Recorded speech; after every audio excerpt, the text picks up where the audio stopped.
Hello दोस्तों, मेरा नाम है विनय कुमार और इस वक्त आप देख रहे हैं ओरल टेक विनय यूट्यूब चैनल। जी हाँ दोस्तों, आज का ये वीडियो बहुत ही खास होने वाला है क्योंकि यदि आप यूट्यूब पे काम कर रहे हैं और अर्न कर रहे हैं या फिर आप यूट्यूब पे काम कर रहे हैं और अर्न करने वाले हैं तो ये वीडियो आपको देखना ही चाहिए। नहीं तो आपके घर नोटिस भी आ सकता है, आपके घर पुलिस भी आ सकती है, आपके घर इनकम टैक्स वाले आ सकते हैं, आपके घर जीएसटी डिपार्टमेंट वाले आ सकते हैं। आज के इस वीडियो में मैं आपको बताने वाला यदि आप यूट्यूब से अर्निंग करते हैं तो कितने पैसे कमाने के बाद आपको इनकम टैक्स भरना पड़ता है, कितने पैसे कमाने के बाद आपको जो है कि जीएसटी नंबर लेना पड़ता है। नहीं तो आप फंस सकते हैं और आपको पेनाल्टी भी लग सकती है। बहुत सारे यूट्यूबरों के साथ ऐसा हो चुका है कि उन्हें मालूम ही नहीं था, बस वो कमाए जा रहे थे और जैसे सालाना उनका उस एक क्रॉस इनकम को जैसे पार किया, सालाना उनके पास नोटिस आ गया, अब उनको भारी पेनाल्टी भी भरनी पड़ी।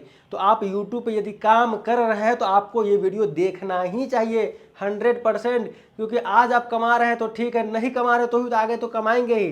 तो कमाएंगे तो आपको भी जीएसटी नंबर कभी लेना पड़ सकता है और टैक्स भरना पड़ सकता है। तो आज के वीडियो का टॉपिक ही यही है कि जीएसटी क्या है, इनकम टैक्स क्या है, ये किस तरह से यूट्यूब पे काम करती है। यदि आप यूट्यूब से कितना अर्न करते हैं तो आपको जीएसटी भरना पड़ता है, इनकम टैक्स भरना पड़ता है, और आपको कितना जीएसटी भरना पड़ेगा, कितना इनकम टैक्स भरना पड़ेगा, ये सारी बातें, ये सारी डिटेल आज के एक ही वीडियो में आपको मैं बता समझा दूंगा। फिर आपको कभी कुछ भी जानने की आवश्यकता नहीं पड़ेगी। एक इंपॉर्टेंट बात आपको बताना चाह रहा हूं दोस्तों, मैं रेगुलर लाइव आता हूं टेक चैनल पे, ओरल टेक विनय यूट्यूब चैनल पे, दिन में भी और रात में भी, ताकि मैं आप लोगों की मदद कर सकूं। जितने भी न्यू यूट्यूबर हैं जो अभी भी यूट्यूब पे आए हैं, यूट्यूब पे काम कर रहे हैं या करना चाहते, कोई साल भर 1.5 साल से काम कर रहे, ग्रोथ नहीं कर रहे, मोनेटाइज नहीं हो रहा है चैनल, तो वो लोग हमारा लाइव क्लास ज्वाइन करके हमसे बातें कर सकते हैं और अपनी समस्याओं को दूर कर सकते हैं। मैं उन्हें गाइड कर दूंगा, जो भी समस्याएं रहेंगी वो समस्या का हल कर दूंगा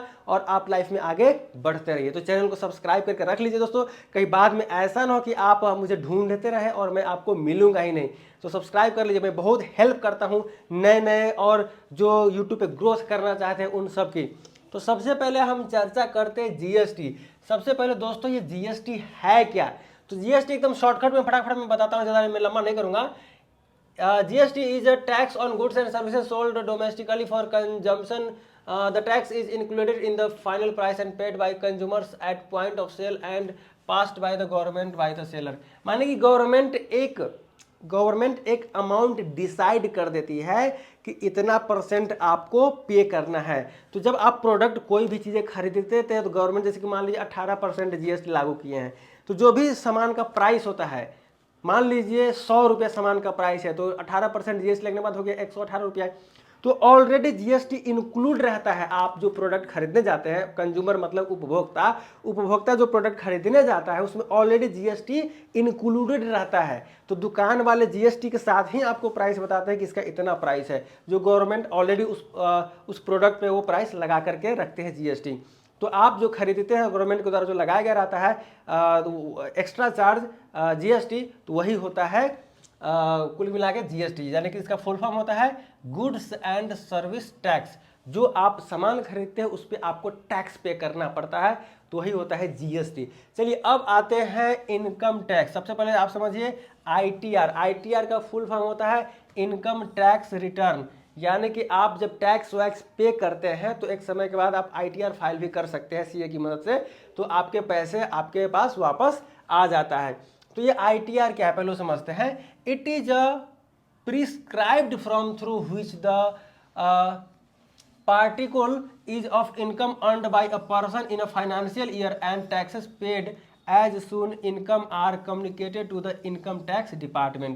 यानी कि एक ऐसा इनकम जो आप साल भर में कमाते हैं और गवर्नमेंट एक निश्चित अमाउंट तक आपको फ्री दिया रहता है। जैसे कि साल में यदि आप 20 लाख से कम कमाते हैं तो आपको कोई टैक्स नहीं लगेगा, साल में आप 10-12 लाख से कम कमाते हैं तो आपको कोई टैक्स नहीं लगेगा। लेकिन जब उससे ऊपर आप कमाते हैं सालाना तो आपको एक निश्चित टैक्स पे करना पड़ता है गवर्नमेंट को।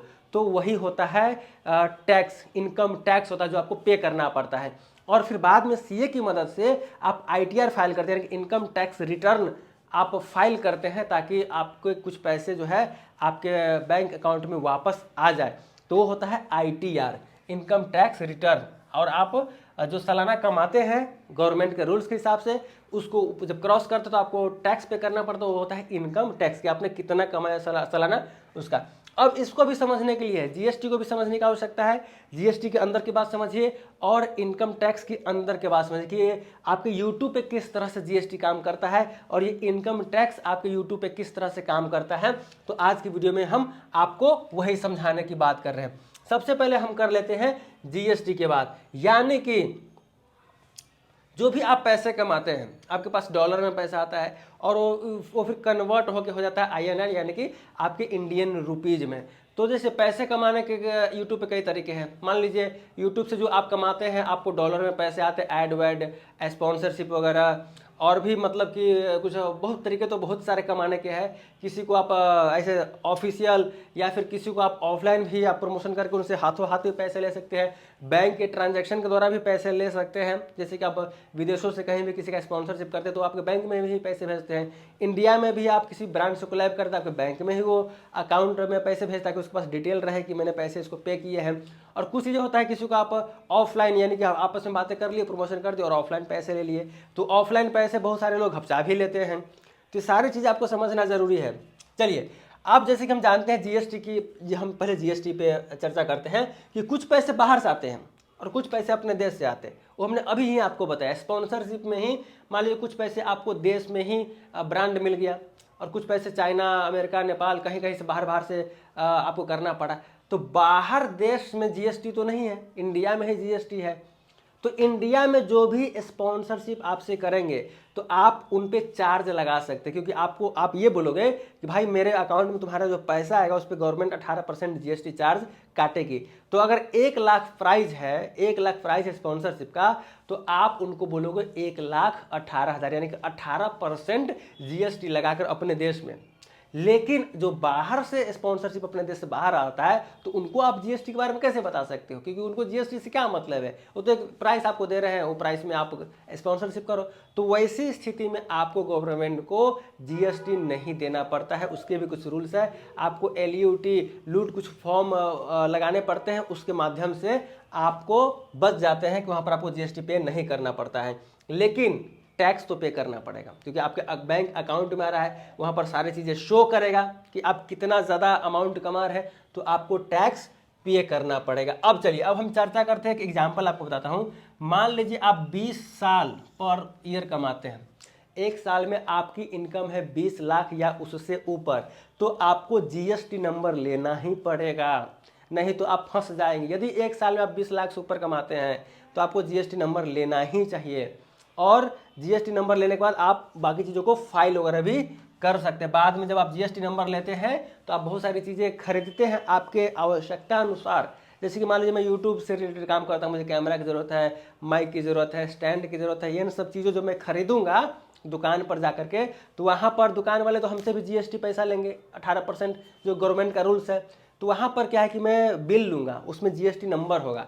तो मैंने जितना भी पेमेंट किया है एक्स्ट्रा 18%, तो मैं उसको बाद में फिर जीएसटी नंबर जो मेरे पास रहेगा उस पर फाइल कर सकता हूँ कि मैंने ये प्रोडक्ट खरीदा है, भाई देख लो, आपको क्या करना है कि इतने हमारा जो है कि जीएसटी नंबर मेरे पास है और ये गवर्नमेंट को इतने पैसे मुझे वापस देना चाहिए, क्योंकि मैंने जीएसटी नंबर ले रखा है और हम जो सामान खरीद रहे हैं उस पर जीएसटी पैसा हम पे कर रहे हैं। तो बाद में आप उसको फाइल कर सकते हो, तो फाइल आपके अकाउंट में वापस नहीं आएंगे, वहीं पर कलेक्टेड रहेंगे। जैसे कि मान लीजिए 1 लाख का आपने सामान खरीदा और 18% जीएसटी, तो 1,18,000 आपने पे किया, तो 18,000 एक्स्ट्रा रुपया क्या है कि जो आपने पे किया है वो बाद में आपको गवर्नमेंट की तरफ से रिटर्न मिल जाएगा आपके जीएसटी नंबर पे। लेकिन वो आपके बैंक अकाउंट में नहीं रहेगा, वो उसी फाइल में पड़ा हुआ रहेगा, क्योंकि आप पे भी तो कर रहे हैं उनको, आपको पे भी तो करना है। आप भी किसी स्पॉन्सरशिप करेंगे, कुछ करेंगे, अर्निंग करेंगे, तो आपको भी तो वहाँ पर जीएसटी जमा करना है ना। और मान लीजिए 18,000 रुपये वहाँ है उनके पास, गवर्नमेंट के पास जमा है आपका,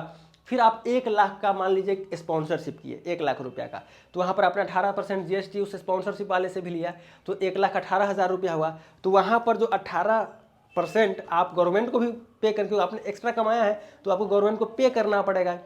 तो वहाँ पर फिर क्या है कि आपका जो 18 लाख रुपया 18,000 रुपया जो दुकान से आप खरीदे थे, जो गवर्नमेंट के पास आपका जमा है 18,000 रुपया, तो ये जो आपको 18,000 रुपया जमा करना था, जो स्पॉन्सरशिप से आपने लिया है, गवर्नमेंट को जमा करेंगे 18% GST का चार्ज, तो वो वहाँ पर हो जाएगा बराबर। हो सकता है आप परचेज किए हैं तो 50,000 का ही सामान खरीदा हो, तो वहाँ का 18% 9,000 होगा, तो 9,000 रुपये ही वहाँ रहेगा। फिर 18,000 जो आप GST ले रहे हैं वो सरकार को पे करेंगे, तो उसमें से 9,000 रुपया जो आपका वहाँ है वो माइनस हो जाएगा, फिर आपको 9,000 ही जमा करना पड़ेगा। तो इस तरह से काम करता है। अब मान लीजिए ये तो आपको GST समझ में आ गया दोस्तों कि आप किस तरह से काम करता है। आप सामान खरीदते GST नंबर आपके पास होता है, तो वहाँ पर भी आप गवर्नमेंट से बाद में वो पैसे रिटर्न ले सकते हैं GST का बिल लेने के बाद। फिर आप जो काम करते हैं आपको फिर गवर्नमेंट को 18% टैक्स पे करना पड़ता है। तो आप वो चीज़ जो अगर इंडिया से स्पॉन्सरशिप है तो वहाँ से ले लेते हैं, लेकिन बाहर से तो आपको गवर्नमेंट को भी देने की आवश्यकता नहीं पड़ती, क्योंकि आप भी उनसे GST चार्ज नहीं ले रहे हैं। तो चलिए ये सब चीज़ें आपको समझ गया। अब मान लीजिए ये भी हमने आपको समझा दिया कि बाहर से आएगा, अपने देश से आएगा 18%, तो किस तरह से सब चार्ज होगा, इंक्लूड होगा, जमा होगा, ये सब हमने आपको समझा दिया। अब हम बात करते हैं इनकम टैक्स की। हमने आपको ये समझा दिया GST, आई थिंक आपको समझ में आ गया होगा। अब इनकम टैक्स की बात करते हैं कि इनकम टैक्स का मतलब होता है ऑल कमाई, जितना भी आपने कमाई किया है एक साल के अंदर, आपने जितना कमाई किया है वो सारा कलेक्ट होके आपका इनकम शो करेगा, तो वो हो जाता है इनकम। मान लीजिए 10 एक मान के चलते 10 लाख तक कोई टैक्स, गवर्नमेंट का कुछ रूल्स भी तो होता है कि आप इतना रुपया कमाते हैं साल में तो आपको कोई टैक्स नहीं पे करना पड़ेगा। तो मान लीजिए कि 10 लाख रुपया तक का कोई टैक्स नहीं है, लेकिन आप मान लीजिए 20 लाख रुपया आप कमा लिए, 20 लाख रुपया कमा लिए, तो आपको टैक्स पे करना पड़ेगा। ध्यान रखिएगा दोस्तों, यदि आप 20 लाख रुपया कमा रहे हैं तो आपको टैक्स पे करना पड़ेगा। ये इनकम टैक्स का रूल्स है। 20 लाख सालाना कमा लिए तो एक अमाउंट आप देख लीजिएगा कितना अमाउंट है, मैं एक एग्जाम्पल के लिए बता रहा हूँ। अब इसमें भी तिकरमबाजी है। मान लीजिए आपने 30 लाख रुपया कमाया, आपने क्या कमाया, 30 लाख रुपया कमाया, तो आप 30 लाख रुपया का इनकम टैक्स नहीं पे करोगे, उसमें भी तिकरमबाजी है। आप 30 लाख रुपए कमाए तो 30 लाख का इनकम टैक्स पे नहीं करोगे, आप ये भी तो उनको बताओगे, शो करोगे अपने CA के माध्यम से कि हमने जो 30 लाख कमाया उसमें 20 लाख हमारा खर्चा भी तो है। आपके बैंक अकाउंट में 30 लाख रुपया आया ना जी, लेकिन वो 30 लाख रुपया कैसे आया, हमने खर्चा भी तो किया। मेरे स्टूडियो है, लाइटें जल रही है, लाइट भी लगता है, कुछ लोग काम करे, एडिटर है, कैमरामैन है, बाकी और भी चीज़ें हैं, खाना पीना, रहना उठना बैठना है, तो हमारा महीने का 20 लाख रुपया खर्च भी तो हुआ है। तो 30 लाख रुपया आपने कमाया और 20 लाख आपने खर्चा शो कर दिया, तो बच गया 10 लाख। तब उस 10 लाख पर जितना टैक्स पे होता है वो आपको पे करना पड़ेगा गवर्नमेंट को। ये चीज़ बहुत सही से समझिएगा दोस्तों, वो 10 लाख रुपया पे आपको गवर्नमेंट को टैक्स पे करना पड़ेगा, न कि पूरे के पूरे 30 लाख, क्योंकि 20 लाख तो आपने खर्चा दिखा दिया, वो माइनस हो गया। सोकर अर्निंग कितना हुआ, 10 लाख, तो उस 10 लाख पे आपको टैक्स पे करना पड़ेगा। इसलिए मैंने यहाँ पर मान लीजिए कि 10 लाख तक आप अर्निंग करते हैं तो कोई टैक्स नहीं लगेगा। ऐसा कुछ रूल्स रहते हैं कि इतना तक आपकी अर्निंग होती है तो टैक्स नहीं लगेगा, लेकिन उसके ऊपर अर्निंग होगी तो आपको टैक्स पे करना पड़ेगा। तो ये भी अब सारी चीज़ें आपको समझ में आ गया। चलिए, तो कुल मिला के अब आप ये बताइए कि GST और इनकम टैक्स आपको समझ में आ गया होगा कि इनकम टैक्स आप गवर्नमेंट को पे करते हैं, फिर बाद में CA की मदद से ITR फाइल भी करते हैं। आप अपने दूसरे लोगों से भी GST, आप भी जब स्पॉन्सरशिप करते हैं, कमाते हैं, तो दूसरे से भी GST लेते हैं। जो ब्रांड है इंडिया का, उन सबसे GST चार्ज, क्योंकि आपको गवर्नमेंट को पे करना रहता है। लेकिन वही जब बाहर से आप डॉलर कमाते हैं, आपके एड वैड पे पैसे आते, तो उसमें तो कुछ भी GST नहीं होता है। तो ऐसे कंडीशन में आप भी GST पे नहीं करते। ठीक है दोस्तों, तो कैसा लगा बताइएगा कमेंट में, वीडियो को लाइक कर दीजिएगा, और हाँ, चैनल को सब्सक्राइब करके बेल आइकन को प्रेस जरूर कर दीजिएगा, क्योंकि YouTube से रिलेटेड बहुत सारी रिसर्च करके मैं चीज़ आपको बताने समझाने की कोशिश करता हूँ, ताकि आप लोग हर चीज़ मालूम हो। सिर्फ थंबनेल लगाना, व्यूज कैसे बढ़ाए, सिर्फ इतना ही नहीं जानिए, बहुत सारी चीज़ें हैं जानने के लिए, वो जाना कीजिए आप लोग, तब जा करके आप परफेक्ट यूट्यूबर बन पाएंगे।